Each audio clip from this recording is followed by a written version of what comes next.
दोस्तों नमस्कार, मैं एसबी राकेश सिंह अपने YouTube चैनल इंश्योरेंस स्कूल में आपका हार्दिक स्वागत करता हूँ। बीमा जीवन की एक मूलभूत आवश्यकता है और भारतीय जीवन बीमा निगम की एक कोशिश रही है कि पूरे देश में जन जन तक सस्ता प्लान उपलब्ध कराकर संपूर्ण समाज को जीवन बीमा के सुरक्षा चक्र से आच्छादित किया जाए। इसी कड़ी में भारतीय जीवन बीमा निगम ने एक सस्ता टर्म इंश्योरेंस प्लान सरल जीवन के नाम से लॉन्च किया है।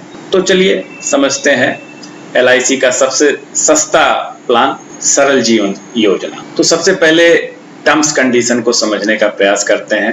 Table number 859 terms and condition इसकी देखते हैं। जो न्यूनतम आयु है वो है 18 साल और जो अधिकतम आयु है वो है 65 साल, यानी 18 साल से लेकर 65 साल तक के लोगों का ये हम प्लान कर सकते हैं।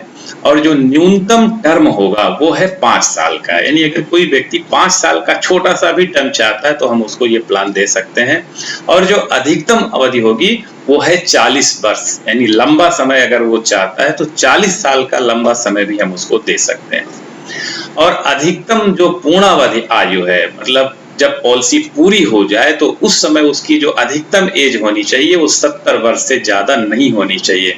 यानी अगर कोई 50 साल का आदमी है तो हम ज्यादा से ज्यादा उसको 20 साल का टर्म दे सकते हैं, या अगर कोई 35 साल का आदमी है तो हम अधिक से अधिक उसको 35 साल का प्लान दे सकते हैं, क्योंकि उसकी एज फिर 70 साल हो जाएगी और वो जो अधिकतम एज है 70 साल मैच्योरिटी के समय उसको कंप्लीट कर लेगा।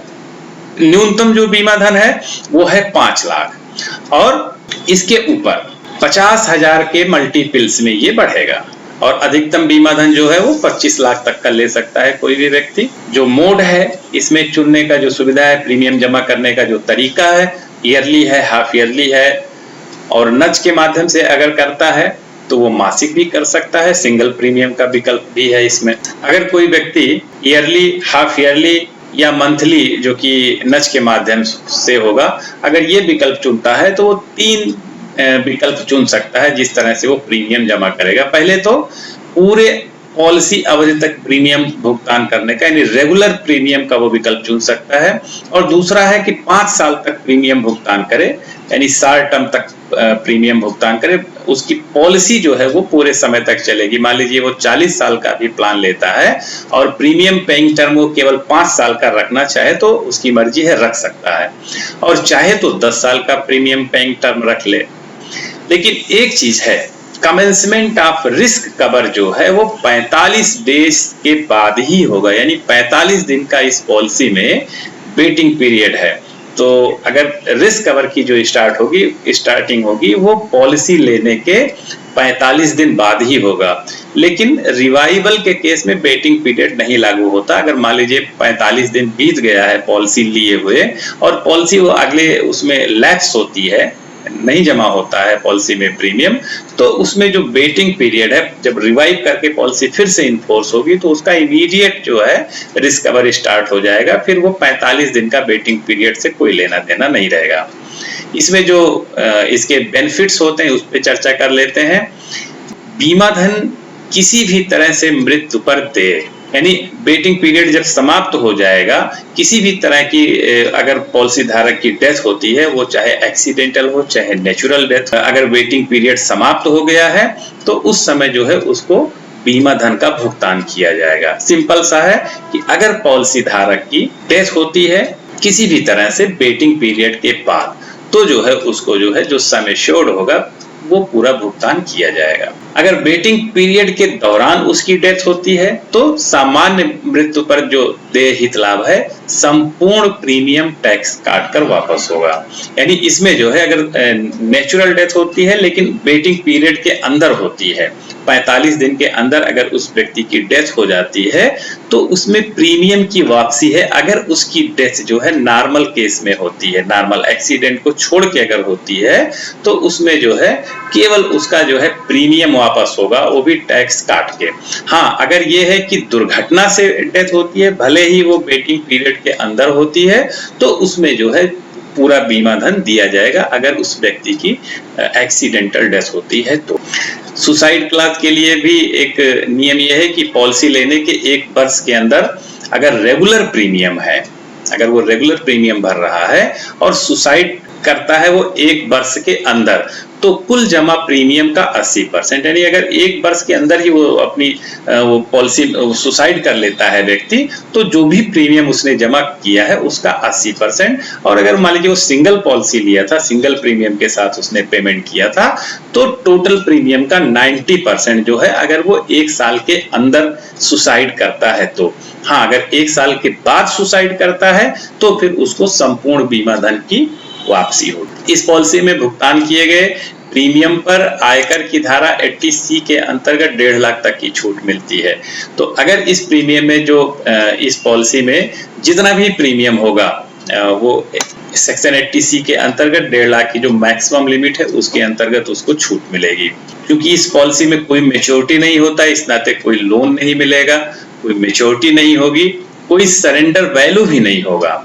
हाँ, अगर कोई व्यक्ति एकल प्रीमियम जमा करता है तो उसको एक मिलता है आधार पॉलिसी को कैंसिल कराने का, तो उस स्थिति में वो पॉलिसी में कैंसिलेशन वैल्यू उसको मिल सकता है। और अगर लिमिटेड प्रीमियम उसने जमा किया है, कम से कम 2 साल का उसने प्रीमियम भरा, मान लीजिए कि 5 साल का टर्म ले सकता है, प्रीमियम पेइंग टर्म लिया है, या फिर 10 साल का प्रीमियम पेइंग टर्म लिया है, तो इस स्थिति में वो लिमिटेड प्रीमियम पेमेंट में भुगतान कर सकता है। तो ऐसी स्थिति में उसको जो है जो पॉलिसी का है वो कैंसिलेशन की फैसिलिटी मिल सकती है, और उसको कम से कम, लेकिन एक शर्त यह है कि इसमें कम से कम 2 साल वो प्रीमियम भरा होना चाहिए। अब एक एग्जाम्पल देखते हैं कि अगर किसी व्यक्ति की जिसकी एज 30 साल हो और वो 40 साल का टर्म लेता है, तो बहुत ही कम, यानी सालाना करीब 3227 रुपया ये जो है प्रीमियम आता है 5 लाख का, और हाफ ईयरली 1666 रुपया। यानी अगर डेली हम एवरेज में इसका हम डेली का सेविंग निकालें तो 8.84 यानी 8-9 रुपए के लगभग में उसको बचत करनी पड़ेगी, और 5 लाख का उसके परिवार को सुरक्षा मिल जाएगी। तो इस मामले में अगर देखा जाए तो बहुत कम सेविंग के बाद जो है उसको बहुत अच्छी बेहतरीन सुरक्षा मिल जा रही है। वो मान लीजिए कि कम से कम एक चाय के पैसे में जो है 5 लाख का उसके परिवार को सुरक्षा मिल जा रही है। तो इस नाते जो है ऐसे लोग जो बहुत ज्यादा प्रीमियम नहीं भर सकते हैं, जिनकी पेइंग कैपेसिटी उतनी अच्छी नहीं है कि वो बड़े बड़े प्रीमियम दे सकें, या जैसे जो 25 लाख का जीवन अमर प्लान है टर्म इंश्योरेंस में वो ले सके, या कोई और प्लान ले सके, तो उनके लिए चूंकि बीमा एक मूलभूत आवश्यकता है और हर व्यक्ति के लिए एक इसेंशियल चीज है, हर व्यक्ति को उसकी जिम्मेदारी है कि अपने परिवार की सुरक्षा के लिए उसको बीमा लेना ही चाहिए, इंश्योरेंस कवर होना ही चाहिए उसका। इस नाते कम से कम अगर उसने 5 लाख का भी ले लिया और उसके साथ कोई दुर्भाग्यपूर्ण कोई घटना घट जाती है, उसकी डेथ हो जाती है, तो कम से कम उसके परिवार को 5 लाख रुपए का एक सपोर्ट मिलेगा। तो एक बहुत बड़ा ये सपोर्ट होता है, क्योंकि उसका परिवार अगर कम अर्निंग का व्यक्ति है तो अगर उसके पास कोई सपोर्ट नहीं होगा तो कोई भी साथ नहीं देता, उसका परिवार सड़क पे आ सकता है। ये पॉलिसी कम से कम उस परिवार को सड़क पर आने से बचाएगी। और किसी भी व्यक्ति के लिए LIC का टर्म प्लान सबसे बेहतर होता है। उसका कारण ये, चाहे वो जीवन अमर ले ले, चाहे ये सरल जीवन ले ले, उसका कारण ये है LIC का जो क्लेम रिजेक्शन रेशियो है वो बहुत ही कम है। इतने बड़े वॉल्यूम में होने के बाद भी क्लेम रिजेक्शन जो है LIC का बिल्कुल ना के बराबर है। पॉलिसीज में अगर वो देखा जाए नंबर ऑफ पॉलिसीज में, तो 7,58,916 इतनी पॉलिसियों में क्लेम उत्पन्न हुआ था 2021 में, पिछले साल, और उसमें जो है 13,694 करोड़ रुपए का क्लेम पेमेंट का ये मैटर था, जिसमें जो है पॉलिसीज में जो क्लेम रिजेक्शन रेशियो था वो है 0.81, यानी 1% से नीचे का भी क्लेम रिजेक्शन रेशियो है पॉलिसीज में, और जो अमाउंट में है वो करीब 1.5% के आसपास है। 1.50 वॉल्यूम में जो प्रीमियम है उसमें ये क्लेम रिजेक्शन रेशियो है। लेकिन अगर प्राइवेट कंपनियों का देखेंगे तो अब जैसे बहुत सारी, जैसे ये एडेल्विस टोक्यो है, इसका जो है जो क्लेम रिजेक्शन रेशियो है अमाउंट में 33.65, यानी 1/3 से ज्यादा क्लेम रिजेक्शन। अगर 1 करोड़ का क्लेम देना हो तो 33 लाख तो इसने मना कर दिया।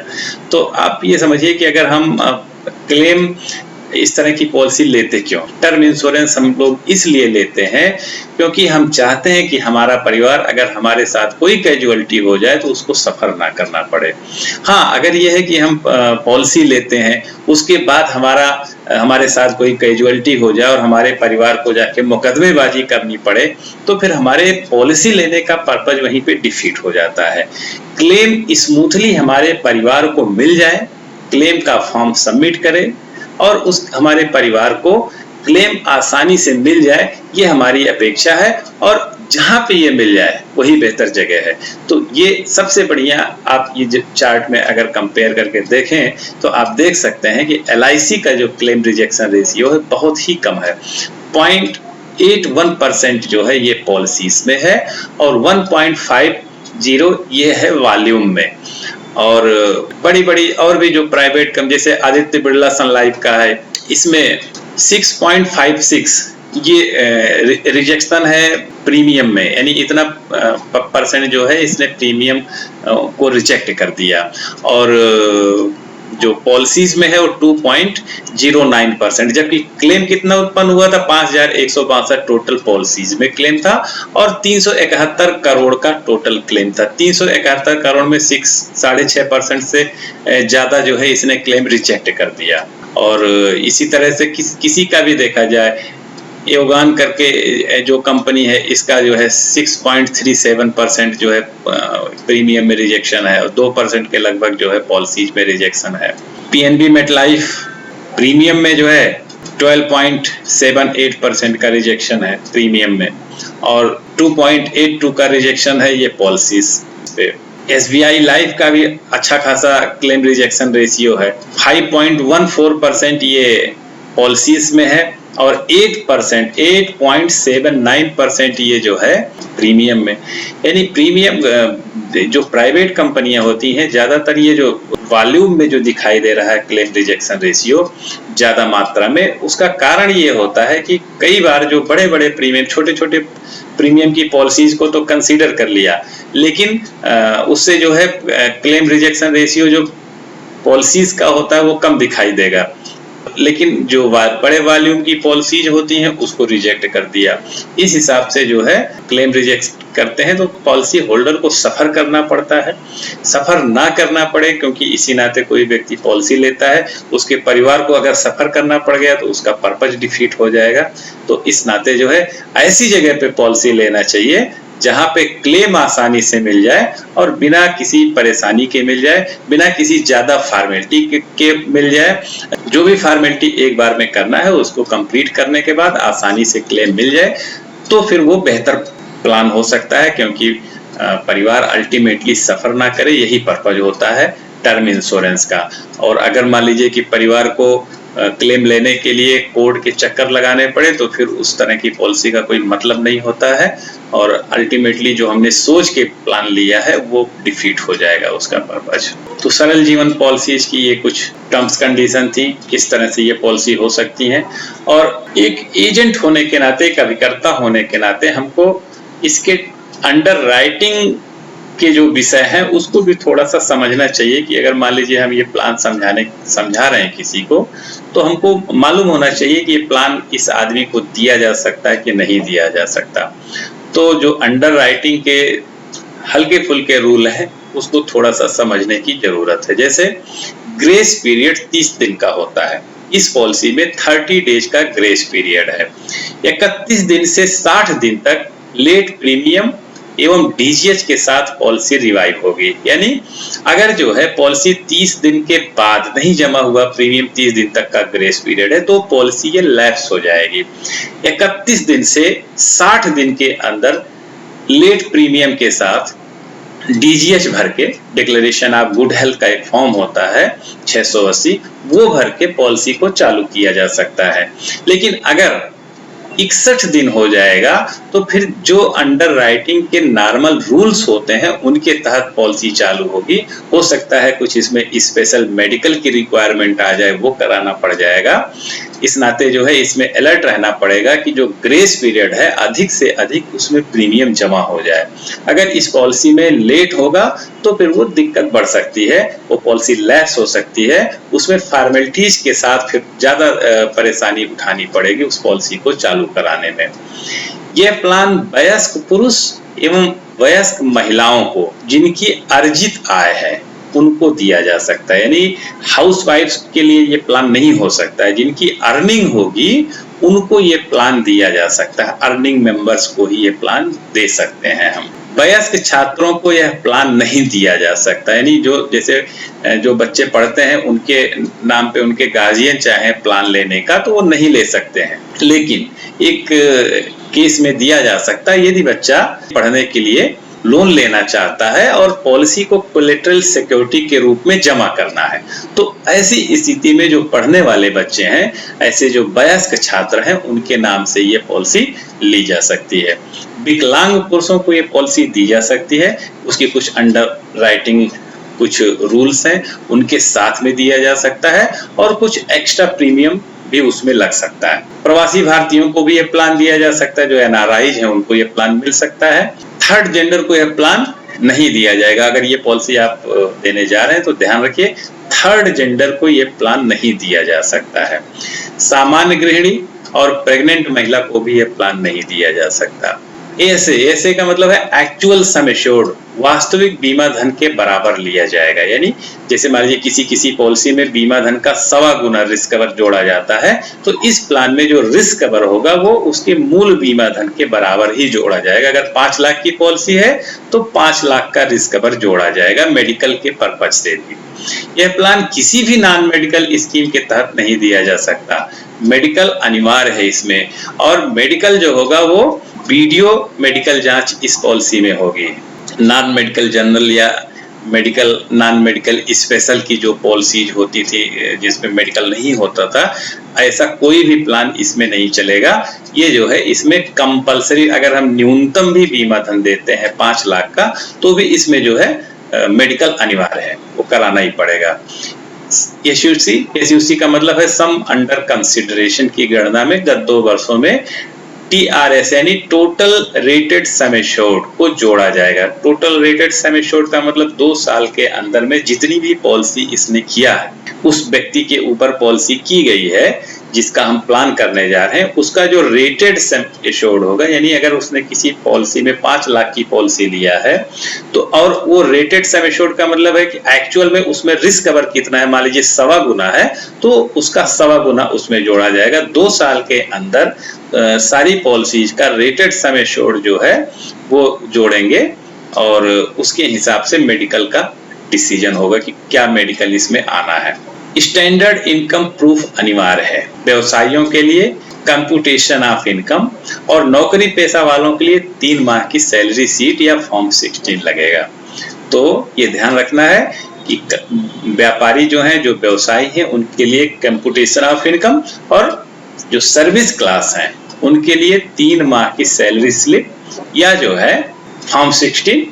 इस पॉलिसी को की मैन इंश्योरेंस, पार्टनरशिप इंश्योरेंस एवं एम्प्लॉयर एम्प्लॉय स्कीम के तहत भी लिया जा सकता है। की मैन इंश्योरेंस अभी जो है केवल टर्म इंश्योरेंस के केसेस में ही मिलता है, तो ये टर्म इंश्योरेंस चूकी है तो इस नाते जो है इस पॉलिसी को की मैन इंश्योरेंस के रूप में ले सकते हैं, पार्टनरशिप इंश्योरेंस के रूप में ले सकते हैं, और एम्प्लॉयर जो स्कीम होती है उसके तहत भी इस पॉलिसी को लिया जा सकता है। तो ये कुछ इस पॉलिसी की टर्म्स कंडीशन थी, और इसमें बहुत ज्यादा चीजें याद करने की जरूरत नहीं, बस केवल रिस्क कवर का एक हर किसी व्यक्ति को न्यूनतम बीमा की जो आवश्यकता है उसको पूरा करने का ये प्लान है। बहुत ज्यादा प्रीमियम नहीं भर सकता, 8-9 रुपए की महीने वो रोज की सेविंग कर ले तो ये प्लान उसको मिल सकता है। ऐसे हर किसी व्यक्ति को इंश्योरेंस के से कवर करने के लिए ये प्लान एक अच्छा विकल्प हो सकता है। ये था सरल जीवन का प्रेजेंटेशन। मैं समय समय पर इसी तरह के वीडियोस अपलोड करके आपका नॉलेज बढ़ाता रहूंगा। तब तक के लिए धन्यवाद, नमस्कार।